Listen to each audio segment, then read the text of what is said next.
This video shows how to replace the waste toner bottle for the Xerox C320 Color Printer.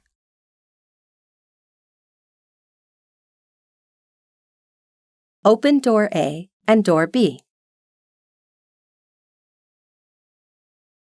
To remove the right side cover, release the latches and pull the cover off the printer.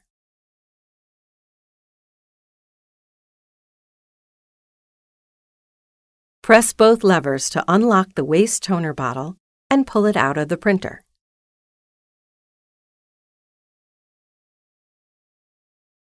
Unbox and insert the new waste toner bottle straight into the printer until it clicks. Insert the right side cover and push it towards the printer until it clicks. Close doors A and B.